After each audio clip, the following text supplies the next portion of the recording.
दुनिया की सबसे भयानक बीमारी कौन सी है? मेरे पास लिस्ट है। ट्यूबरक्लोसिस। ट्यूबरक्लोसिस की सच्चाई ये है कि 10% ट्यूबरक्लोसिस के मरीज ट्यूबरक्लोसिस से नहीं मारे जाते, सुसाइड से मरते हैं। ये ऑफिशियल फिगर है। यानी कि ट्यूबरक्लोसिस के पेशेंट अपने बीमारी से और बीमारी के इलाज से इतना परेशान हो जाते हैं तो उन्हें लगता है कि मरना ही ज़्यादा आसान है, सुसाइड करना ज़्यादा आसान है। या फिर मैं बोलूँ कि ट्यूबरक्लोसिस से ज़्यादा भयानक बीमारी chronic kidney disease. Chronic kidney disease के पेशेंट्स, एंड स्टेज के पेशेंट, जिन्हें हफ्ते में 2 बार 3 बार डायलिसिस के लिए जाना पड़ता है, यानी कि अपना बॉडी का सारा खून निकाल के मशीन में डालते हैं, फिर दोबारा वो बॉडी में आता है। ये बहुत ही दर्दनाक प्रोसेस है। और क्रॉनिक किडनी डिजीज़ के अगर पेशेंट से पूछें, सिर्फ पेशेंट सफ़र नहीं करता, पूरा परिवार सफ़र करता है। तो मान लें हम कि chronic kidney disease should be called as the most dangerous disease. लेकिन अगर हम बात करें कैंसर की, तो कैंसर के पेशेंट को आपने देखा है जो भयंकर तरह से, उनके मान लो ओरल कैंसर है, घाव ऐसे होते हैं जिसमें खून टपकता है और लिटरली कीड़े घूमते रहते हैं और वो भी गिर रहे होते हैं और बहुत ज़्यादा पेन में तड़पते हैं, कमज़ोर हो जाते हैं, वीक हो जाते हैं, वेट घट जाता है। तो हम मान लें कि नहीं, कैंसर सबसे ज़्यादा डेंजरस भयानक बीमारी बोल सकते हैं। या फिर हम बोलें ऑटिज़म की बात कर लें। छोटा बच्चा भी 2-3 साल का है, ऑटिज़म डिटेक्ट हो गया, यानी कि ज़िंदगी भर वो ऑटिज़म का पेशेंट बना रहेगा। यानी कि उसे आम भाषा में कोई पागल बोल सकता है, मंदबुद्धि बोल सकता है, यानी कि he will be dependent on somebody else for rest of the life.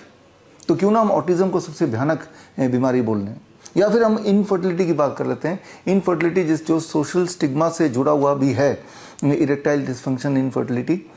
या फिर गैंग्रीन की बात कर लें। गैंग्रीन यानी कि जिसमें पैरों के उंगलियां सड़ने लगती हैं, आंखों के सामने गलने लगती है, जैसे मोमबत्ती पिघलता है, उसी तरह से। कौन सी बीमारी ज़्यादा भयानक है? मेरे हिसाब से ज़्यादा भयानक बीमारी है अज्ञानता। वो इसलिए क्योंकि अधिकतर लोगों को पता ही नहीं कि ये सारी बीमारियां ठीक हो सकती हैं, लेकिन जिस तरह से आप इलाज कराते हैं उससे ठीक नहीं हो सकता, ना ही किसी का ठीक हुआ है। क्या डायलिसिस से कभी क्रॉनिक किडनी डिजीज ठीक हुआ है? क्या कीमोथेरेपी से कभी कैंसर ठीक हुआ है? क्या कोई ऐसा पेशेंट को जानते हैं ऑटिज्म का जो अब पूरी तरह से ठीक है या आधा अधूरा भी ठीक है? या कोई ऐसा पेशेंट जानते हैं जो पहले इनफर्टाइल था, फर्टिलिटी आ गई है, पहले इरेक्टाइल डिसफंक्शन था, वो ठीक हो गया है? जो मेथड आप यूज़ करते हैं, जो कन्वेंशनल एलोपैथिक ट्रीटमेंट आप यूज़ करते हैं, उसमें कोई इलाज नहीं है। दैट इज़ अज्ञानता। तो करना क्या होगा? मेरे पेशेंट ठीक होते हैं, डॉक्टर BRC के प्रोटोकॉल जो फॉलो करते हैं वो घर पे रह के ही ठीक होते हैं, और इतनी भयानक दिखने वाली बीमारी का आसान से आसान इलाज अवेलेबल है, वो भी एविडेंस बेस्ड। तो खैर, 23 जुलाई यानी कि चंद्रशेखर आज़ाद जयंती, बाल गंगाधर तिलक जयंती के दिन 11 बजे दिल्ली के one of the biggest auditorium, Shri food auditorium में मेरे इस तरह के पेशेंट्स जो अलग अलग भयानक बीमारियों से को झेल रहे थे, एलोपैथिक इलाज करा रहे थे, अपनी हालत बद से बदतर बना रहे थे, और वो हमारे संपर्क में आते हैं या इस तरह के वीडियो के संपर्क में आते हैं और घर पे ही अपना इलाज कर लेते हैं और पूरी तरह स्वस्थ हो जाते हैं। तो ऐसे पेशेंट्स आपसे मिलने आ रहे हैं। आप में से बहुत लोग अक्सर पूछते हैं कि क्या आपके पास ऐसे पेशेंट हैं जिनकी डायलिसिस छूट गई? कैसे पेशेंट हैं जिनका कैंसर ठीक हो गया? कैसे पेशेंट हैं जिनका ऑटिज्म ठीक हो गया? कैसे पेशेंट हैं जिनका गैंग्रीन ठीक हो गया? कैसे पेशेंट हैं जिनकी ट्यूबरक्लोसिस ठीक हो गया, हार्ट का डिजीज ठीक हो गया, डायबिटीज़ चली गई, BP चली गई? तो खैर, उसका जवाब अब आपको मिलने वाला है। ऐसे पेशेंट हैं और ऐसे पेशेंट से आप चाहें तो डायरेक्टली मिल सकते हैं। 23 जुलाई 11 बजे श्री फोर्ट ऑडिटोरियम में फिजिकली आएंगे अपने पास के रिपोर्ट को लेके और पास्ट मेडिकल हिस्ट्री को लेके और अभी के रिपोर्ट को लेके वो रूबरू आप हो सकते हैं। और जो लोग आना चाहते हैं 23 जुलाई के प्रोग्राम में, स्क्रीन पे दिए हुए लिंक में जाके अपना नाम भर दें ताकि आपका सीट हम रिजर्व कर लें। ये एब्सोल्युटली फ्री है। और इस प्रोग्राम में ये ना केवल वो पेशेंट आपसे मिलेंगे, बल्कि उन्होंने क्या किया, कैसे अपने आप को बीमारी के जाल से बाहर निकाला और दवाइयों के जाल से बाहर निकाला, वो अपनी कहानी भी बताएंगे।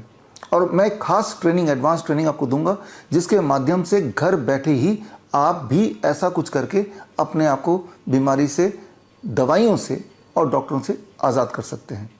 जो लोग आ नहीं सकते तो घर बैठे ही आप मुझसे जुड़ सकते हैं लाइव www.coronakal.tv में 11 बजे आप जुड़ जाइए, तो ये ट्रेनिंग घर बैठ के भी ली जा सकती है। इस ट्रेनिंग में अगर आप फिजिकली आना चाहते हैं तो रजिस्ट्रेशन आवश्यक है। स्क्रीन पे दिए हुए लिंक में जाकर रजिस्ट्रेशन करना ज़रूरी है, नहीं तो number of seats are limited, 2000 seats हैं। कहीं ऐसा ना हो कि आपको सीट्स ही ना मिले।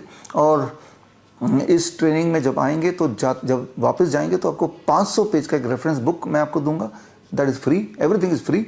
और उस बुक का मकसद ये है कि जो भी आपने ट्रेनिंग में सीखा और जो भी आप घर में करना चाहते हैं उसके सारे इंस्ट्रक्शन, क्यों करना है, क्या नहीं करना है, डायग्नोस्टिक कैसे करना और किन डायग्नोस्टिक पर भरोसा करना है, किस पे नहीं, ये छोटी छोटी इंपॉर्टेंट बातें जिनका जानना समझना आपके लिए ज़रूरी है।